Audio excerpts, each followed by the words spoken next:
আসসালামু আলাইকুম। সুপ্রিয় শিক্ষার্থীবৃন্দ, আমরা বরাবরের মতো আজকে এসেছি উচ্চারণের নিয়ম থেকে বোর্ড পরীক্ষার প্রশ্ন সমাধান দিনাজপুর বোর্ড 2024।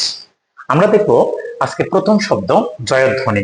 এটি শুদ্ধ উচ্চারণ কেমন হবে বা কিভাবে হবে, পূর্ণাঙ্গ ভিডিওটি দেখলে ইনশাআল্লাহ তোমার আর কখনোই সমস্যা হবে না। আসো আমরা খেয়াল করব, এখানে আছে বর্গীয় জ। এই বর্গীয় জর সাথে কোনো কার নেই, অর্থাৎ এর সাথে একটা উচ্চ অবস্থায় আছে অ। আমরা জানি যদি কোনো বর্ণের সাথে কার না থাকে তাহলে সেই বর্ণের সাথে একটা উচ্চ অবস্থায় অ থাকে। তাহলে এই অ এর পরে রস্বইকার দীর্ঘিকার রস্বকার দীর্ঘকার এই সমস্ত কোনো কিছু নেই, তাহলে এই অ এর উচ্চারণটা সংবৃত বা ওকার হওয়ার কোনো সুযোগ নেই। তাহলে প্রথমে জ ছিল, আমরা জ ঠিক মতো লিখলাম। এবার আছে অন্তস্থ অ। এই অন্তস্থ অ এর সাথে উচ্চ অবস্থায় আছে একটা অ। এই অ এর ঠিক পূর্বের বর্ণের সাথে একটা অ ছিল। তাহলে আমরা জানি যদি কখনো অ এর আগে অ কিংবা আ থাকে, অর্থাৎ মধ্য অ, এই মধ্য এর আগে একটা অ আছে, এই কারণে মধ্যের উচ্চারণটা ওকারের মতো হয়ে যাবে। এই মধ্যটা ছিল অন্তস্থ অয়ের সাথে, ওকারটা হয়ে যাবে অন্তস্থ অয়ের সাথে, এখানে ওকার হয়ে গেল।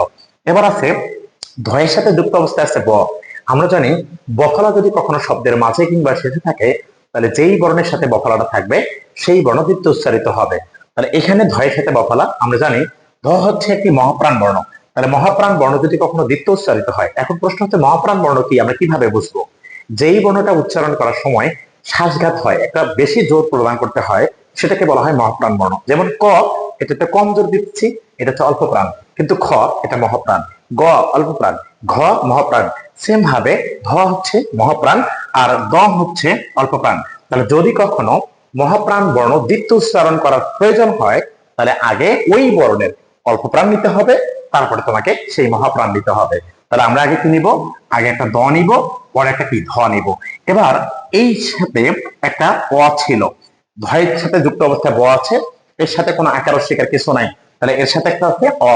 এই অ এর ঠিক পরের বর্ণের সাথে আছে রস্বইকার। আমরা জানি যদি কখনো অ এর পরে রস্বইকার থাকে, তাহলে অ এর উচ্চারণটা ওকার হয়ে যায়। তাহলে এখানে ভয়কারে দৌ হয়ে যাবে। এবার পিছনে যা আছে তার ঠিকঠাক মতো লিখলাম। এখানে স্বাধীন বর্ণ আছে একটি।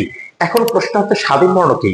মনে রাখতে হবে উচ্চারণ লেখার সময় যদি কোনো বর্ণের সাথে আকার অস্বীকার দীর্ঘিকার মানে কোনো কার না থাকে, তাহলে সেটাকে বলা হয় স্বাধীন বর্ণ।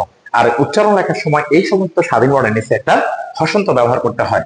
তাহলে স্বাধীন বর্ণ আছে একটি, হসন্ত হবে এক জায়গায়। এখন প্রশ্ন হচ্ছে জ কিন্তু স্বাধীন বর্ণ, কিন্তু জতে হসন্ত হবে না, এই কারণে কারণ জয়ের সাথে উচ্চারিত হয়। কিন্তু তোমাকে এভাবে মনে রাখার দরকার নেই, তুমি মনে রাখবা ট্রিক্স অনুসারে। কিভাবে? শব্দের শুরুতে ক্ষেত্র বিশেষে ছাড়া সাধারণত হসন্ত বসে না। এবার দেখবো আমরা ধন্যবাদ। এই ধয়ের সাথে কোনো কারণ নেই, অর্থাৎ এর সাথে একটা উচ্চ অবস্থায় আছে অ। এই অ এর পরে ঠিক পরের বর্ণের সাথে একটা জফলা আছে। আমরা জানি অ এর পরের বর্ণের সাথে যদি জফলা থাকে, তাহলে অ এর উচ্চারণটা ওকারের মতো হয়। তাহলে অটা ছিল ধয়ের সাথে, ওকারটা হবে ধয়ের সাথে। এবার নয়ের সাথে আছে জফলা। আমরা জানি শব্দের মাঝে কিংবা শেষে যদি কখনো জফলা থাকে, তাহলে যেই বর্ণের সাথে জফলা থাকবে সেই বর্ণটা দ্বিতীয় উচ্চারিত হবে। তাহলে ন আসবে একবার আর একবার। এবার এই নয়ের সাথে কোনো আকার স্বীকার কিছু নাই। যদি আকার থাকতো তাহলে পিছনেরটা আকার দিতাম, রস্বইকার থাকতো রস্বইকার দিতাম। যেহেতু কোনো কারণেই, তাহলে পিছনেরটা হয়ে যাবে অটোমেটিক ওকার উচ্চারিত হবে। এবার পিছনে যা আছে তার ঠিকঠাক মতো লিখলাম। এখানে আছে স্বাধীন বর্ণ দুটি, একটি আর এখানে একটি, তাহলে হসন্ত হবে দু জায়গায়।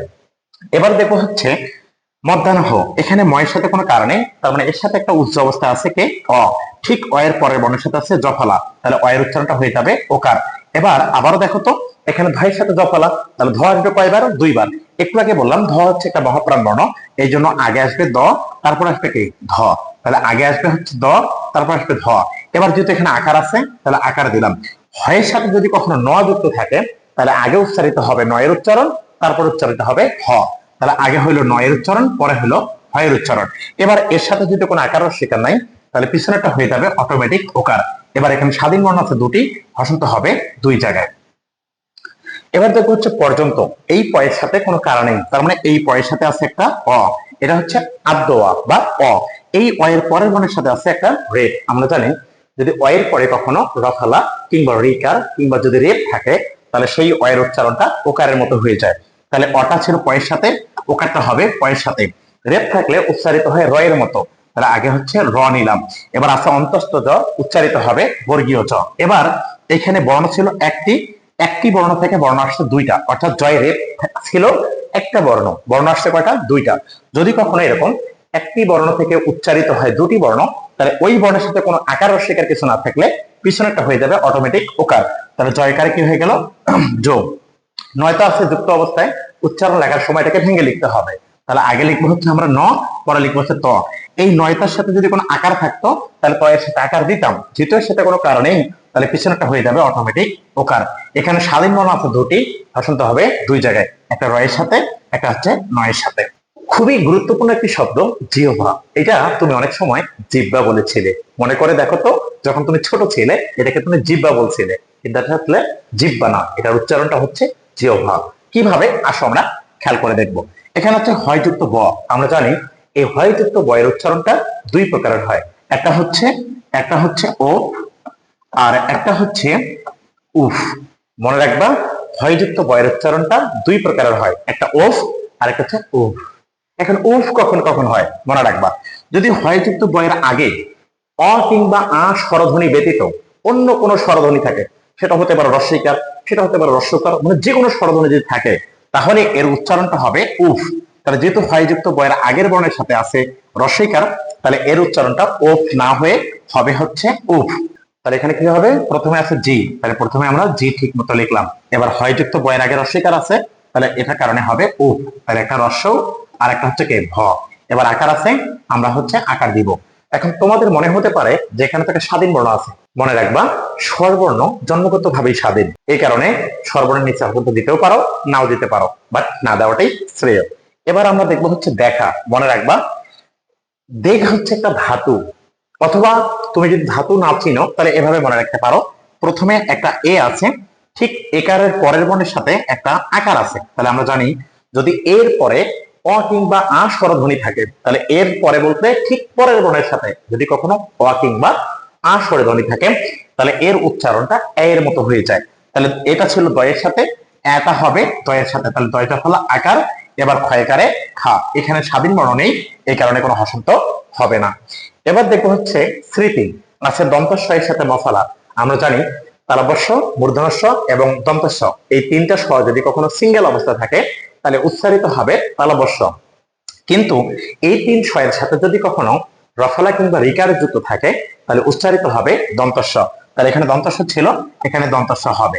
এবার মফলা যদি কখনো শব্দের শুরুতে থাকে তাহলে সেই মফলা উচ্চারিত হবে না, আছে দন্তস্ব।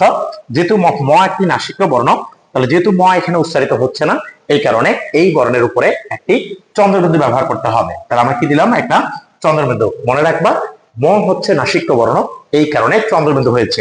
এবার রিকার আছে, রিকার দিলাম। এবার পিছনে যা আছে তা ঠিকঠাক মতো লিখলাম। সুপ্রিয় শিক্ষার্থীবৃন্দ, শেষটা হচ্ছে এক। আমরা জানি এরপরে অ কিংবা আ স্বরধ্বনি থাকলে এর উচ্চারণটা হয় এর মতো। তাহলে সবাই কমেন্ট বক্সে কমেন্ট করো এই এক শব্দের উচ্চারণ কিরকম হবে। ধন্যবাদ সবাইকে, আজকে এই পর্যন্তই। দেখা হবে নেক্সট ক্লাসে ইনশাআল্লাহ।